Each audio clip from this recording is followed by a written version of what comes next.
Hello student, this is Mr. Lalit Chintamani. Hope all you are good in health during this corona pandemic situation. Stay home, stay safe. This is my lecture number 2 on turbo machine subject. In last video we came across course objectives, course outcomes and syllabus of turbo machine subject. Now in this lecture we are going to see unit number 1 in detail. Title of unit number 1 is Introduction to Turbo Machine. It comprises two different parts, part A and part B. Part A is dealt with turbo machines in general. In that we are going to see classification of turbo machines. We are going to compare turbo machines with positive displacement machines. Now this topic, positive displacement machines, already you have covered in thermodynamics. Then we are going to see fundamental equations governing turbo machines, different losses associated with turbo machinery, application of turbo machines. The title of part B is Impact of Jet. Now this impact of jet is nothing but how turbo machines are developed. So that we are going to see in this part B. Now in that we are going to deal with impulse momentum principle. Now this impulse momentum principle forms the basic governing equation for all types of turbo machines. Here we are going to see its applications for different cases, and that different cases are force exerted on fixed and moving flat plate. Then we have hinge plate, we have curve vanes, series of flat plates and radial vanes. Now here we are going to learn one new concept, that is plotting of velocity triangles and their analysis.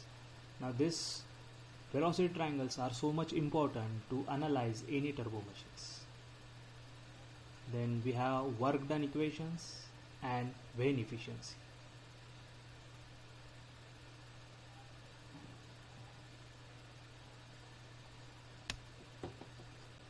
Before to see the introduction to turbo machine, first of all let us try to define fluid machines in general.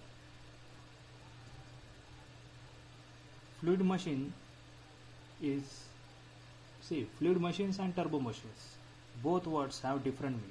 Fluid machines are devices which exchange energy or work between a fluid and mechanical system.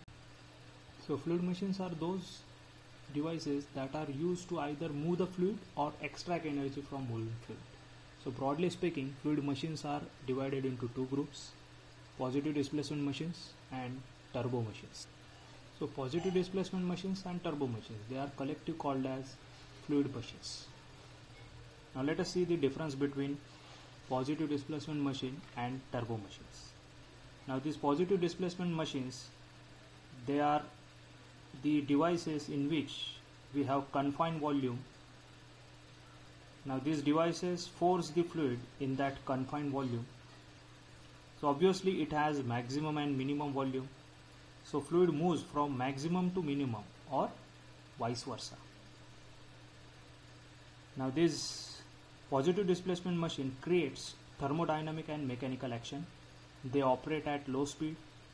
If you observe their efficiency, so efficiency is higher as compared to turbo machines, and their design is complex one. Examples are human heart, reciprocating pumps, compressors, IC engines.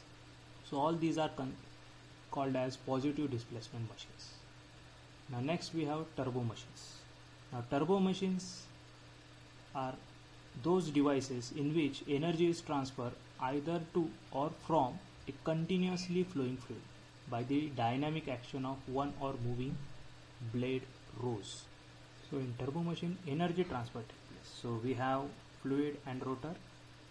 So energy transfer takes place from fluid to rotor or from rotor to fluid by dynamic action.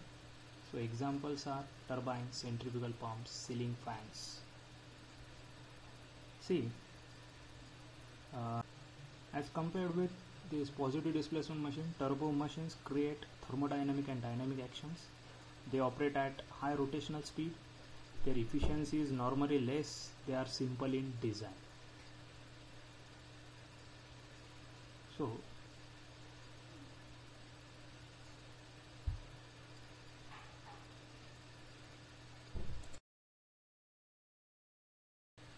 observe these figures.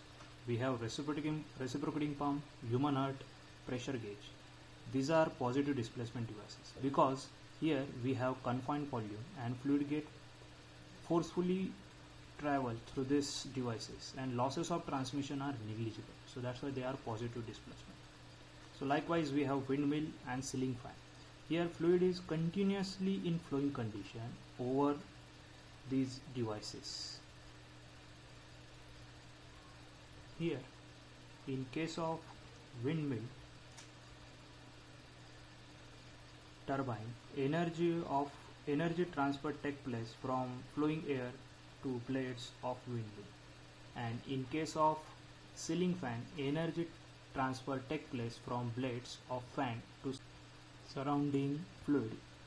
Collectively there is energy transfer between continuously flowing fluid and blades. So these types of devices are called as turbo machines.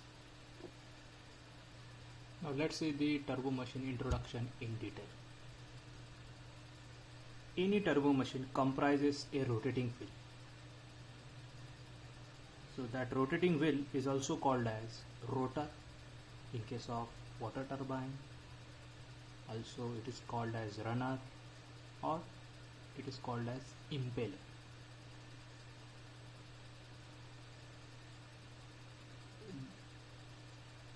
Observe the given figure. It is the internal part of the jet engine. Here we have compressor section, turbine section. Both are turbo machines. Here rotor will be immersed in a fluid continuum. That is, there is a fluid continuously available over the rotor.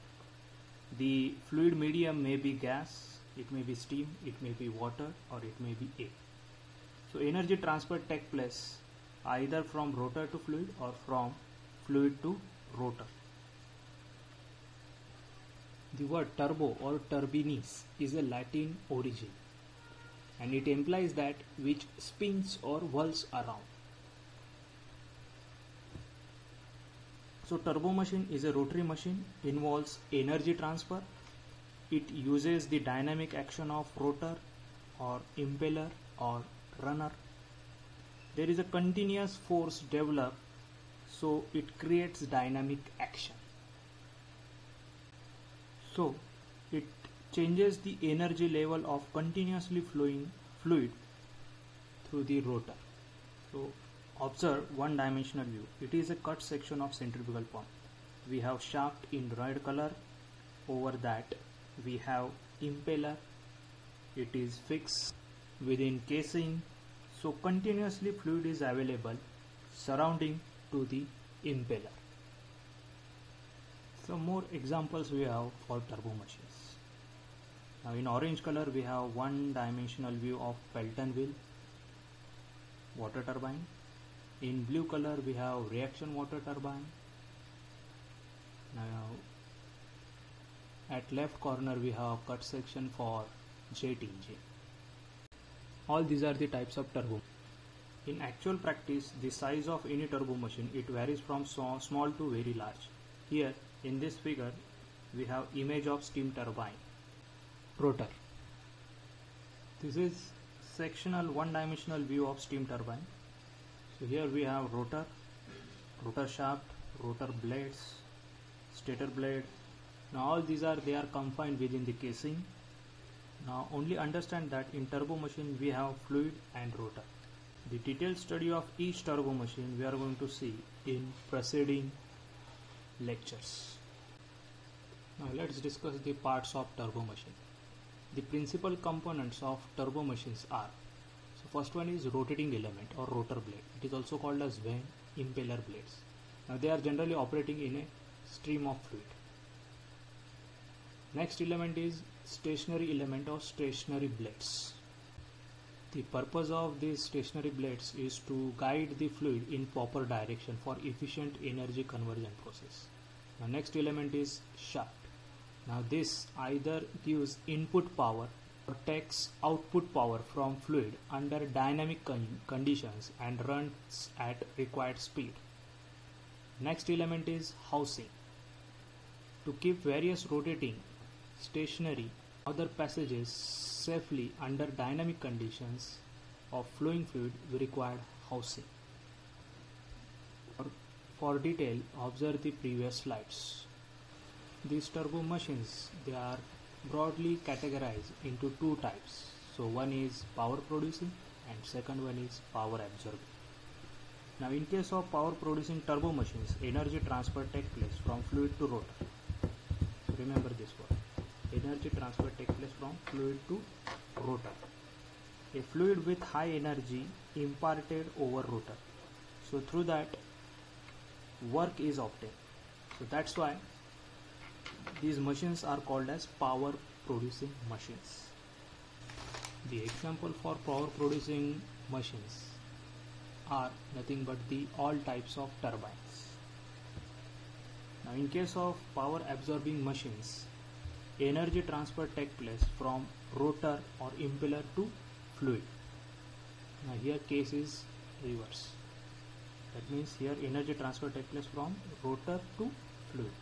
But in case of power producing devices, energy transfer takes place from fluid to rotor. Impeller imparts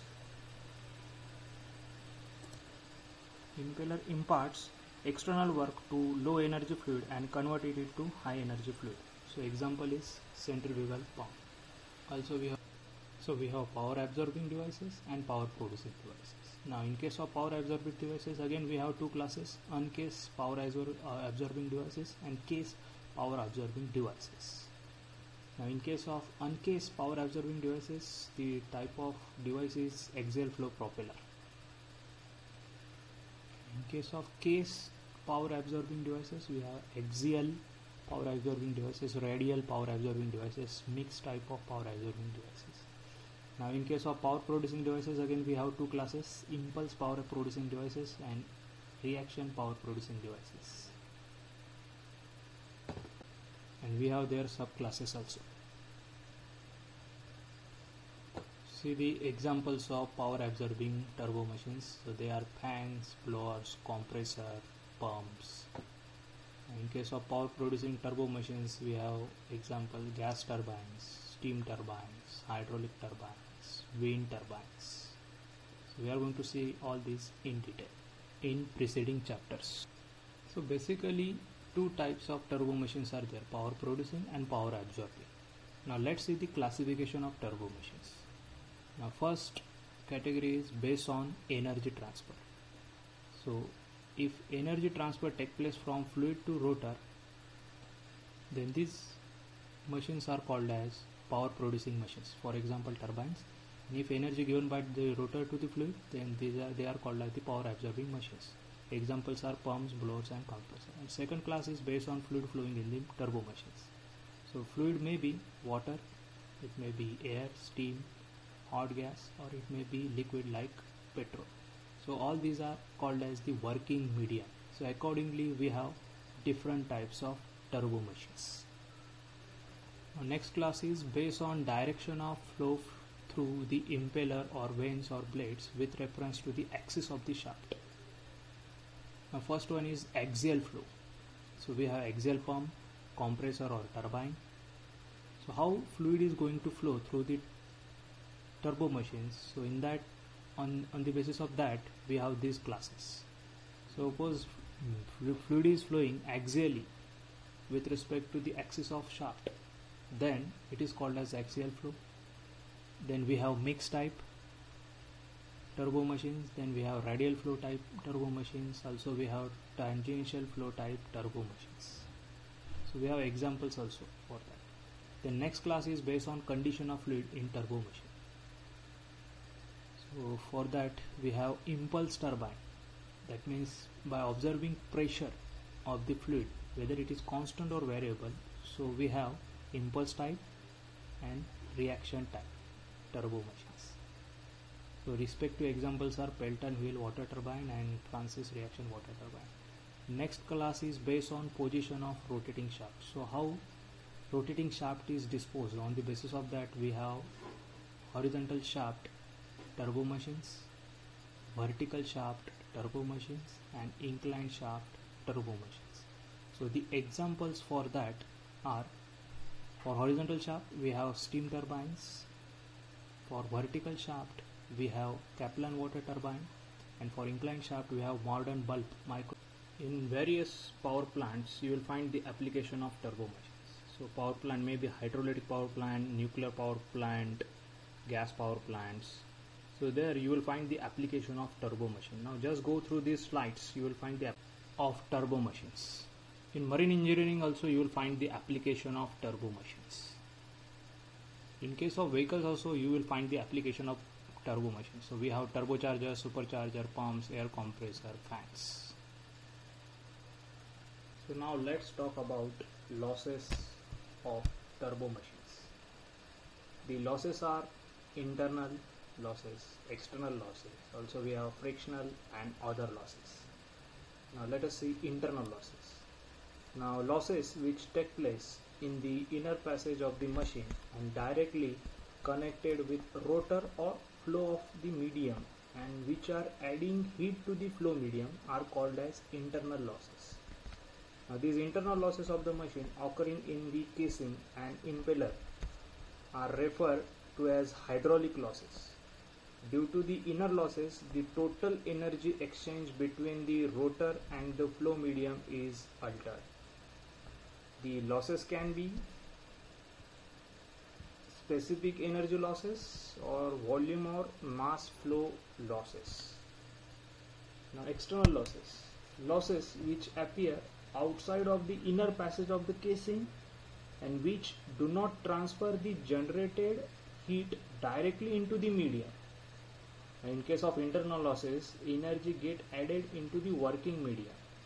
But here in case of external losses, the energy, whatever generated heat is there, it is not transferred into the medium directly.